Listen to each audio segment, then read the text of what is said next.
Good afternoon, respected chairpersons and the learned audience, and I'll thank West Bengal Academy of Echocardiography for inviting me here. And I'll be discussing the role of echocardiography in a 5-year-old child who has frequent episodes of fever, cough, and wheeze. Now, this is a very common scenario, and I'm not going through the details. The patient is being treated for with bronchodilators repeatedly, but not improving. And they changed the pediatrician, and the new one found that there is some heart murmur and referred to me.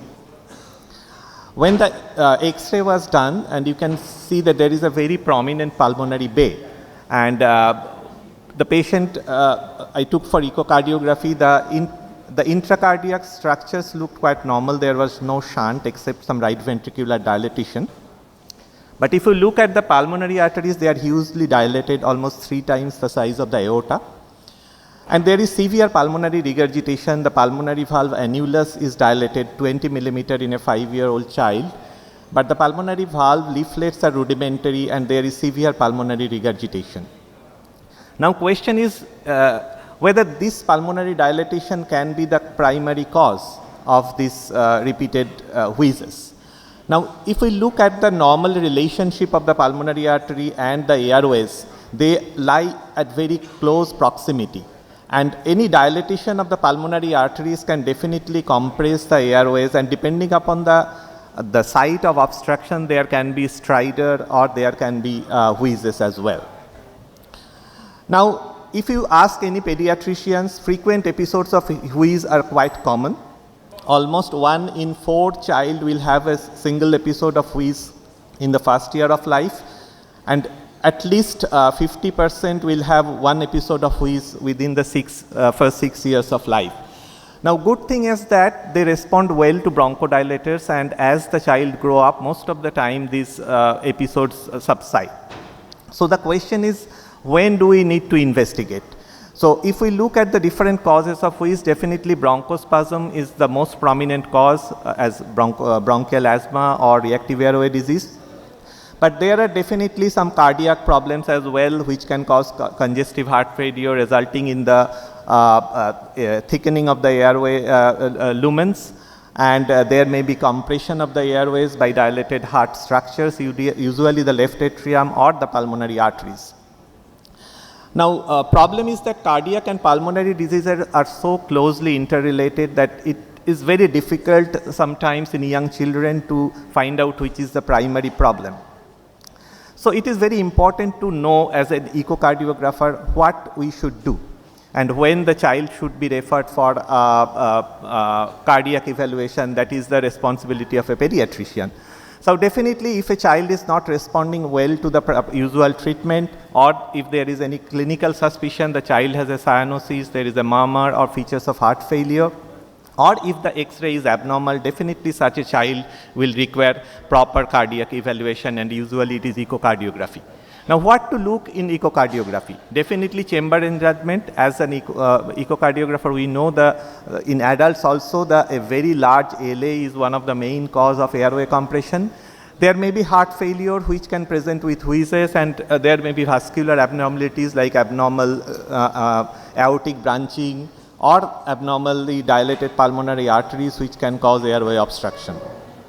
Now, one of the challenges during echocardiography in a small child with air trapping due to wheeze is to get a parasternal windows. As in the adult patient with COPD, sometimes it is very difficult to get a apical 4-chamber or parasternal images. Similarly, in children also with wheezes, it may be difficult to get a parasternal window. Those who are not very familiar with the subcostal images, those who are more in the adult imaging, should have a basic idea about the subcostal images. Even if there is no parasternal windows, we can get a reasonable diagnosis only from the subcostal and suprasternal images. So about the few common causes, definitely most common will be the large left to right shunt, which causes significant dilatation of the left atrium and left ventricle along with congestive heart failure. The hugely dilated pulmonary arteries or the pulmonary venous congestion due to heart failure both can result in airway obstruction and wheezes. In adult patient, you know that many a time you will find that undiagnosed ASD with pulmonary hypertension being treated for long with bronchodilators and then come to a diagnosis that primary cause is atrial septal defect. Now, just to highlight a few cases, like this is a young child with a large PDA, or in the other video you can see there is a huge aortopulmonary window with torrential flow into the pulmonary arteries. Definitely such huge flow before the development of the pulmonary vascular resistance can result in a significant dilatation of the pulmonary arteries, or even with pulmonary hypertension the pulmonary arteries usually get very dilated and they can compress the airways. This is a very interesting case of a 20-year-old young man who presented with cyanosis and clubbing, had symptoms of wheeze in early childhood and then it subsided, but he had significant shortness of breath. And if you look at the echo pictures, you can see that there is a very significant flow which is coming and draining into the left atrium. And with significant cyanosis clubbing, the first diagnosis will definitely be the pulmonary artery to LA fistula, and the patient improved with the device closure of such a fistula. Another important cause of wheezes is left ventricular dysfunction. We all know the causes of left ventricular dysfunction. So if we find that the child is having left ventricular dysfunction, we should investigate for the any structural problem, like if there is an anomalous origin of coronary artery, if there is severe left ventricular outflow tract obstruction, or there is coarctation or middle aortic syndrome. If no structural cause is found, it may be viral myocarditis or cardiomyopathy. So this is a small baby who had a severe left ventricular dysfunction, and there is a mitral regurgitation, and you can see that the left coronary system is arising from the pulmonary artery. So this is anomalous origin of left coronary artery from pulmonary artery. Left ventricular inflow obstruction is another very important cause. There may be pulmonary vein stenosis, cotratriatum, supramitral ring, or mitral stenosis, either rheumatic or congenital, which can cause significant pulmonary venous congestion and result in wheezing episodes. Giant left atrium, you all as adult cardiologists are much more familiar with me. With rheumatic mitral stenosis in our country, often it may be difficult to even find the rest of the heart. The LA becomes so big. And such left atrium is very likely to compress on the left bronchus, which comes very close to the left atrium. And in the other two videos, you can see that is a child of around 4 years of age with parachute mitral valve, severe mitral stenosis, and a large VSD with significantly dilated LA and LV. Such child will also be a candidate who can present with wheezing episodes and can mimic a respiratory symptom primarily. I am not going to cotratriatum supramitral membrane. Dr. Vijayalakshmi has just shown very nice pictures. And another entity which is very important, and I would like to discuss in more details, but this is a condition which present usually more with a respiratory problem than with cardiac. So that is tetralogy of Fallot with absent pulmonary valve. One important thing to keep in mind that this is a pathology which starts from the fetal life. So I purposefully put some fetal pictures of a fetus at 31 weeks, and you can see that there is a large VSD with overriding aorta, and there is a bidirectional flow. And if you look at the pulmonary arteries here, the pulmonary arteries are hugely dilated, and that is from the early fetal life. So naturally, the pulmonary artery occupying almost 1/4 of the whole thoracic cavity.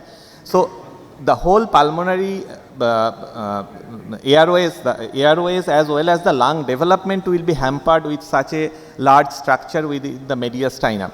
So these patients has a significant tracheobronchomalacia, and they often present with the respiratory problems, and their presentation can be even in the newborn period with repeated episodes of wheezes.